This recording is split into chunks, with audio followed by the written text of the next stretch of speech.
As I mentioned, my name's Robin Gagnow, and I think most of you have already met or will be meeting in more detail as Lisa Alexander becomes the new chair after this is my last meeting as chair. I will still be part of the group, but I'll be stepping back from the leadership role, and so Lisa will be taking this a new direction. So I'm excited about that. And then Spencer is our liaison from ACUHO-I, who sets up our meetings and stuff like that and works with us to make sure that everything's working through ACUHO-I, which has also been great for us as well. At this point, again, a quick introduction of who we are. So again, your name and where you're from, and what's your favorite summer outdoor activity? As I mentioned, my name's Robin Gagnon. I work at Baldwin Wallace University. It's just outside of Cleveland, Ohio. And my favorite summer activity, I would say, is camping. When I have the time, I like to go at least once or twice a month whenever possible. I have a small 12-foot camper, which is big enough for me and my bike and my fishing supplies. So I enjoy doing that. So that's my favorite summer outdoor activity. So I will go down the list from the top, and I see Lisa next. Hello, everyone. I'm Lisa Alexander. I'm a sustainability coordinator for the Department of Resident Life at the University of Maryland, which is right outside Washington, D.C. And my favorite summer outdoor activity, when it's not scorching hot, is gardening. Okay. Next I have is Octavio. All right, hey y'all, my name is Octavio Aguado, and I'm a second-year grad student over here at Valdosta State and work for housing here. And a favorite activity during the summer is beach camping. I do like to go beach camping in Jacksonville and then in Wilmington, North Carolina. A lot of people don't do, but it's really actually fun. Good. Next I see on my list going down is Christiana.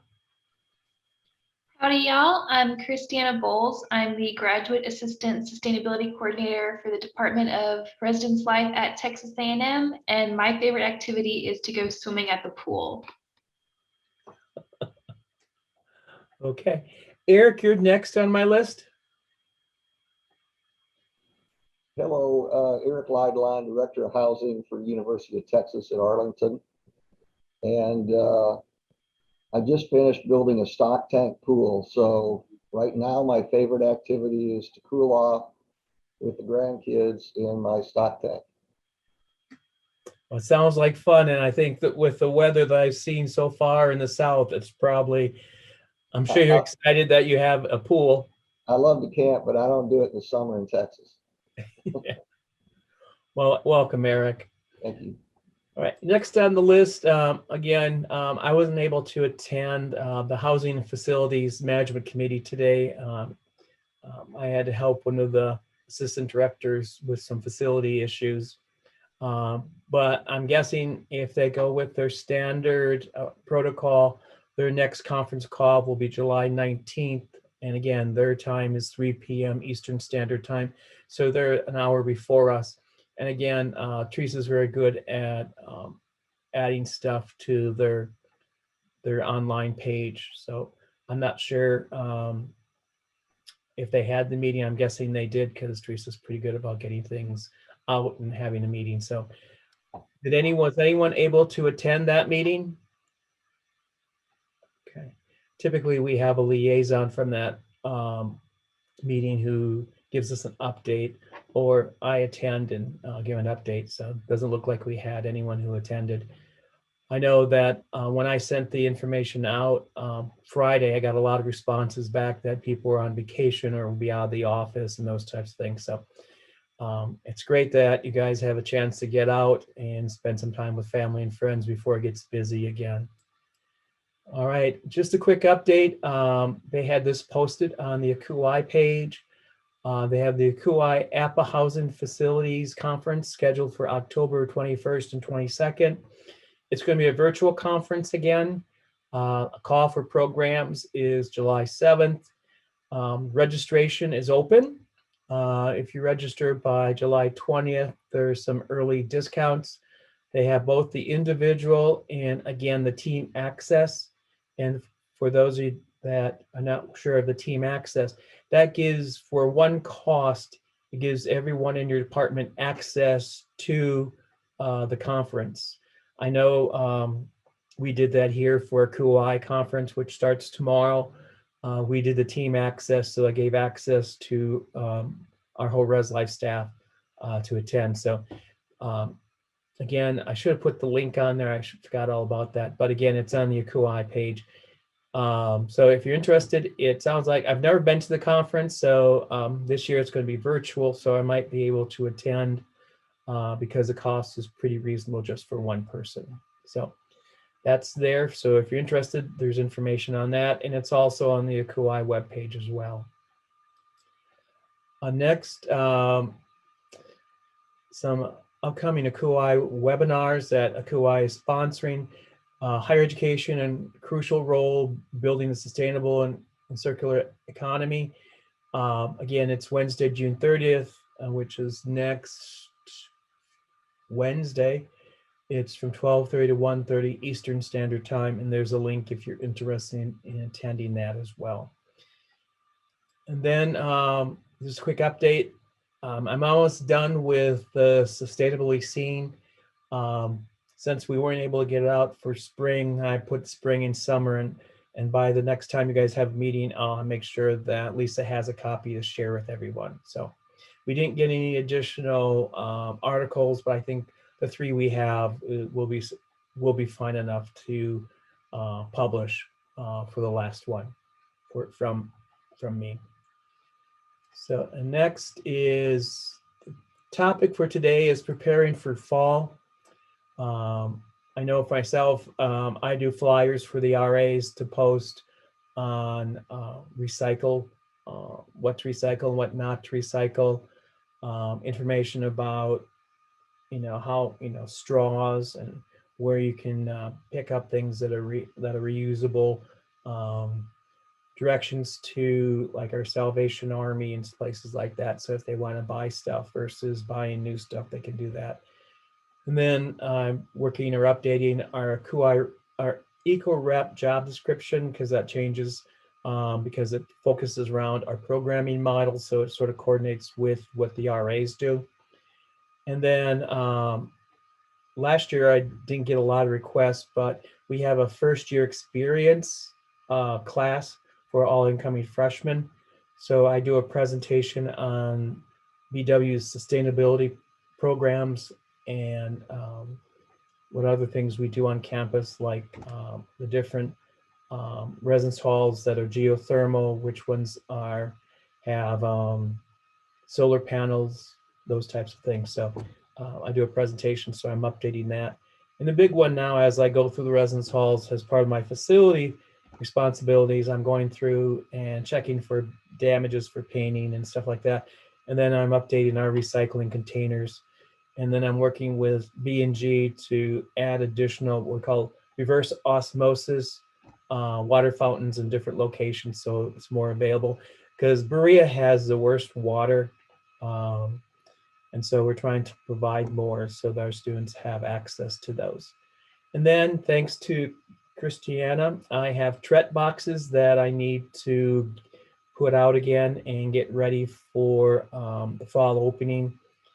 And then again, we have a section in the RA manual that I update on what are some of the recycling things that we do, and I update that for them as well. So these are some things I'm doing for preparing for fall.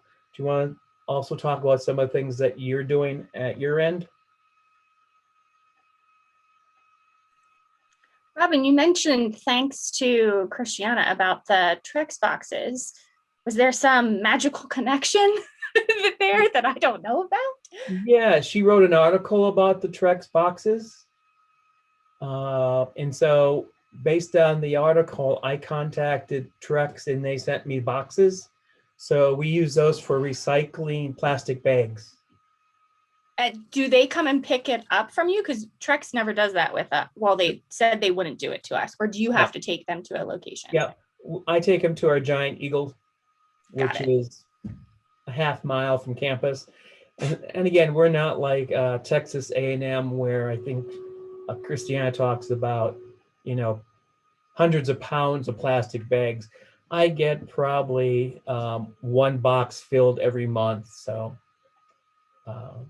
it's not as difficult. And it's not, when I take my plastic bags that I save and then pick up the ones that are on campus, it's a couple large garbage bags full when I drop it off. So it's not that bad. But thanks to her, I got that. She did an article and I just was able to contact them and work with them. That's why I always thank her.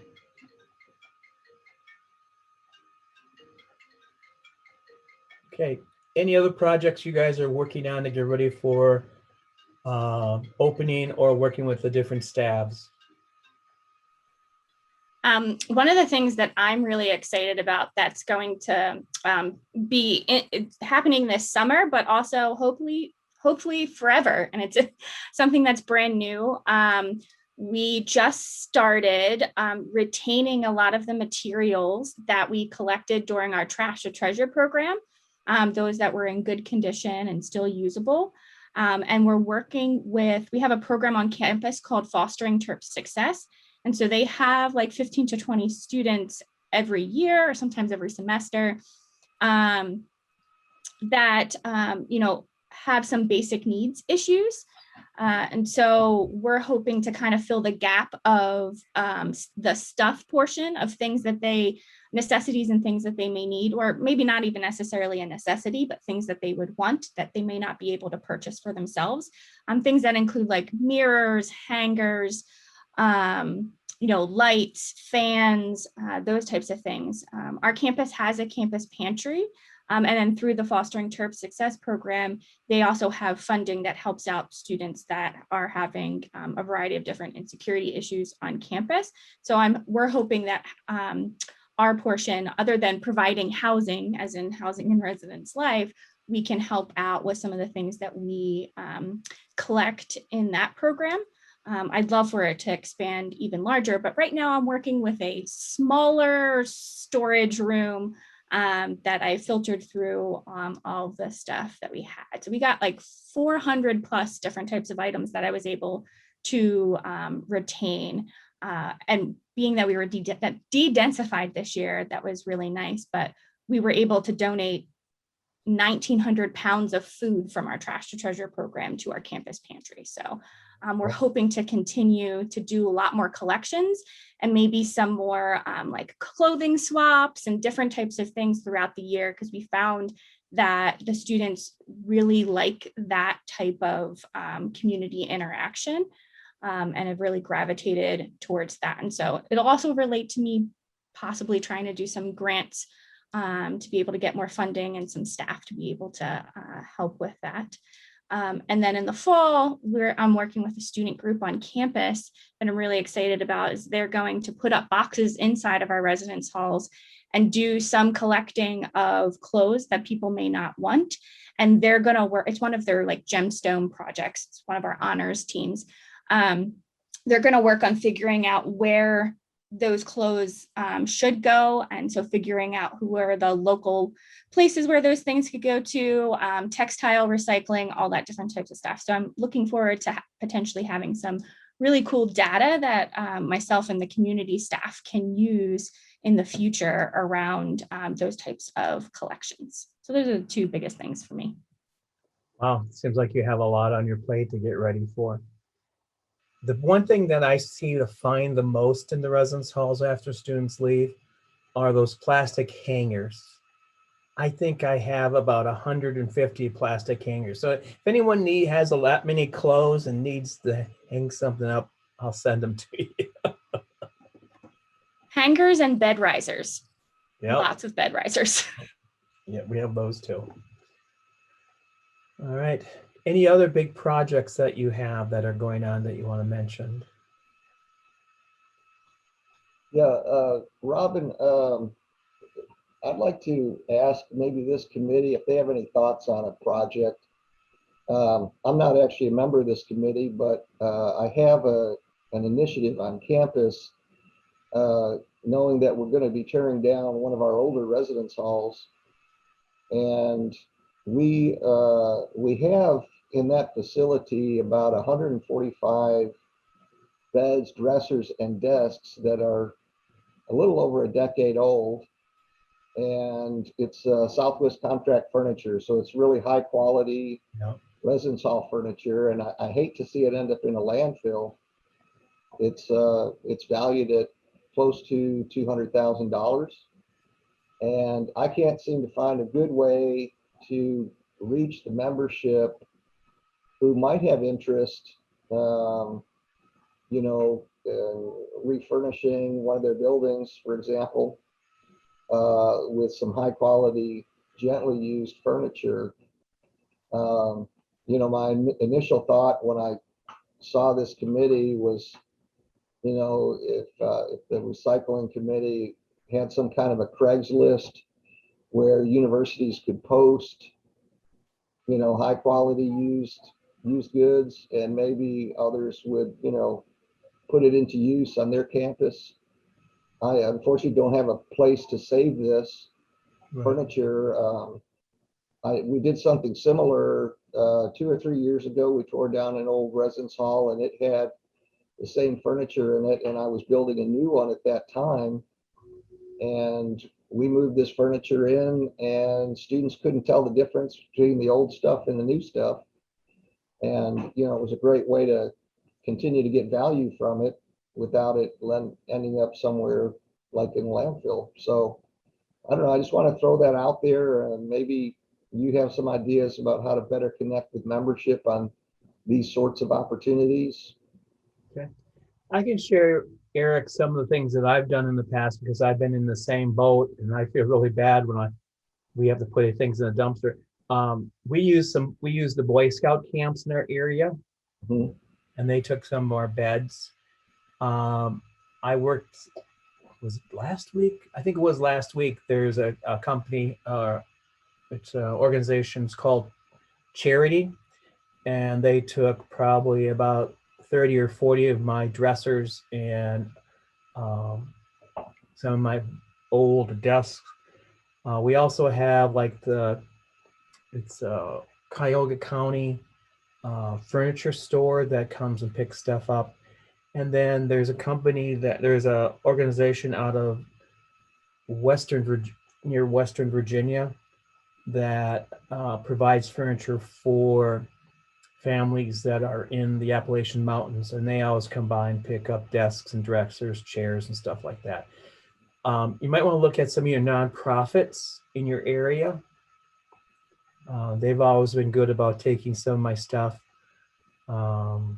There's a 4-H camp that used some of our beds. They didn't take, we can't give mattresses away, but they did take some of our beds because our springs were a lot better than their old springs that they used at their 4-H camp.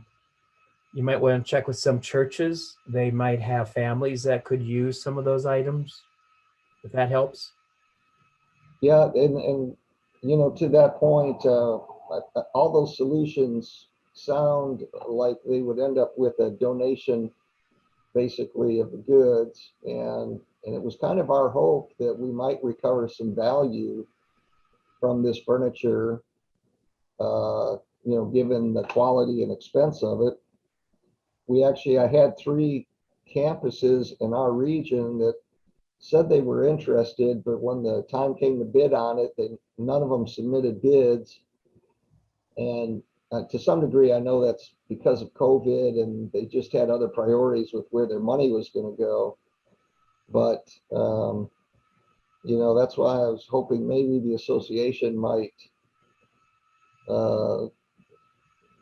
look at some way within the association for these kinds of opportunities. I'm sure I'm not the only one who's been in this position before, and knowing that we had other campuses that were interested in the furniture makes me think within the broader association, that maybe there's, a school that probably not a flagship institution, but maybe on a,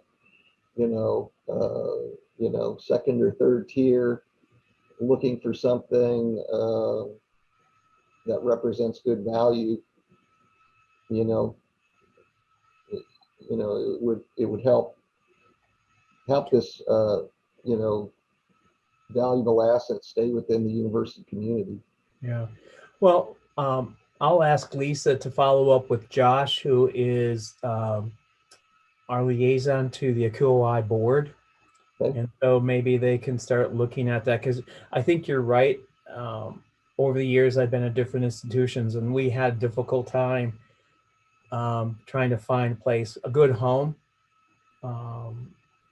And sometimes you just can't by the time you need to move it. So, but maybe that's something that, essentially, I know that we took a building offline, and I'm trading the good stuff out of there into some of our newer buildings for some of the other stuff that's in there. So it's nicer than some of the other buildings. If you want to include me in any of those communications, I'm glad to share what information I have. If you can pop your email into the chat, I'll CC you on my email to Josh. Sounds great. Thank you. All right. Does anyone else have any suggestions for Eric?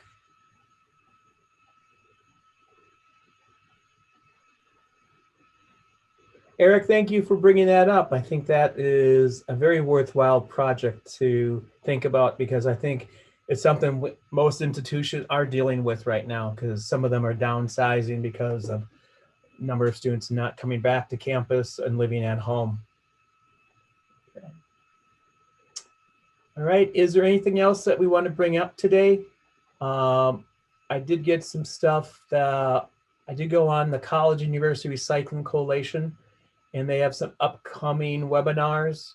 August 19th, they have one, integrating operational custodial team in waste reduction and diversion planning. So again, I'm not going to go through those. You can read those, but I provided the link for the webinar series, so if you're interested in that. And then that's all I have.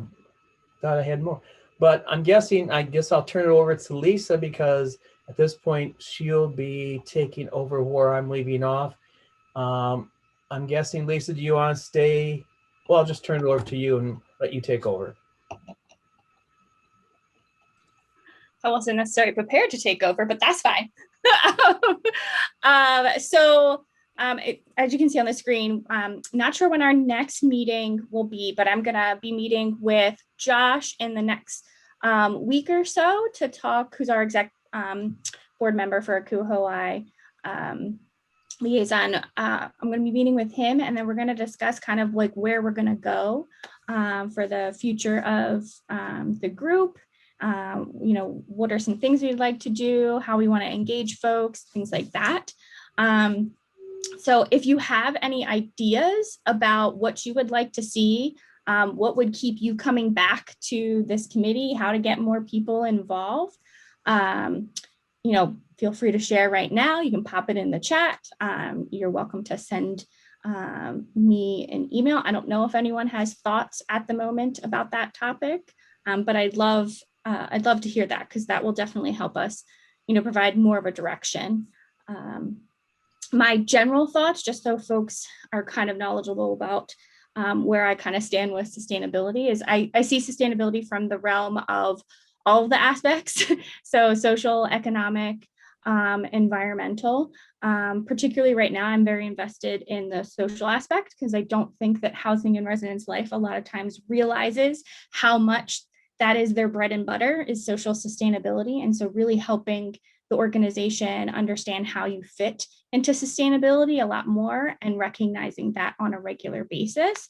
So if you have ideas about that in particular, and the different realms of how housing and residence life can be a part of sustainability as a whole, not just the environmental side or just recycling, those types of things.